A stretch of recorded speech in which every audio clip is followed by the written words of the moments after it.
Part 1. The Auction Block. The air was thick with the stench of sweat and rusted metal. Lumis, a slender alien girl with iridescent blue skin and luminous silver eyes, shivered in her chains. The auction block was no place for a Xirrian, especially not one as young as her. She had been captured by slavers during a raid on her homeworld, torn from her family, and dragged across the galaxy to this filthy human outpost. Now she stood on a rickety wooden platform, her bare feet scraping against splinters as the auctioneer barked out numbers. Next up, Xirrian female.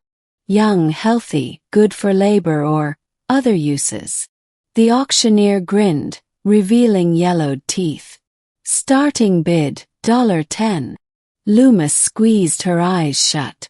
On Xirria, humans were whispered about in fearful tones. They were conquerors, slavers, merciless warriors. She had seen what they did to her people, how they broke them, used them, discarded them. A hand shot up in the crowd. $10, a gruff voice called. Lumis dared to peek. The bidder was a towering human male, his face hidden beneath a ragged hood. Her heart sank. This is it. My life is over. The auctioneer laughed. Sold. For the price of a damn sandwich. The crowd jeered as the man stepped forward, tossing a crumpled bill onto the platform before unlocking Lumis' chains. She flinched as his rough hands gripped her wrist. Easy, he muttered. I'm not gonna hurt you. She didn't believe him. Part 2. An unexpected shelter. The man, Kael, as he later introduced himself, led her through the grimy streets without a word. Lumis expected him to drag her into some dark alley, to do unspeakable things. Instead, he brought her to a small, run-down starship docked at the edge of the port. The inside was cluttered but clean.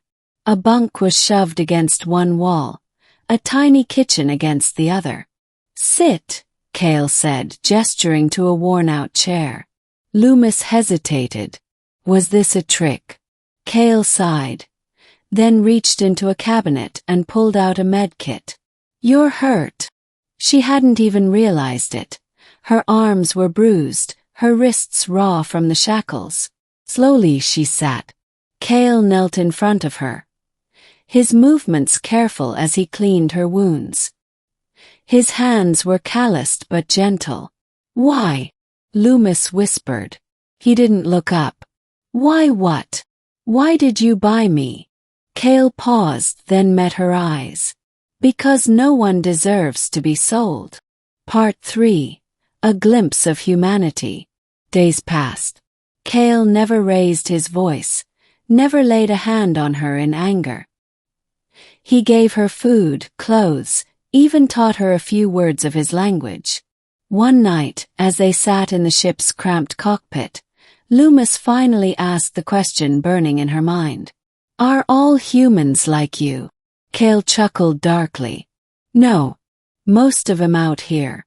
They're exactly what you feared. Then why are you different? He was quiet for a long time. Then softly.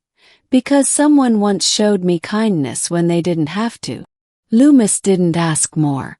But for the first time since her capture, she felt something she thought she'd lost forever. Oh. Part 4. The Escape. Kael's ship wasn't fast, but it was well armed.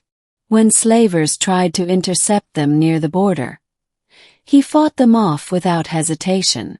You could have left me, Lumis said afterward, her voice trembling. Kael just smirked. Nah. You're stuck with me now. She almost smiled. Part 5. A New Home. Kael couldn't take her back to Xirria. It was too dangerous. But he found a colony where other freed aliens lived in peace. When they landed, Lumis hesitated at the ramp. You're free, Kael said. You don't have to stay with me. She looked at him, this strange, kind human who had given her everything and asked for nothing. I know, she said. Then, taking his hand. But I want to. Kael blinked, surprised. Then, for the first time, he smiled, really smiled.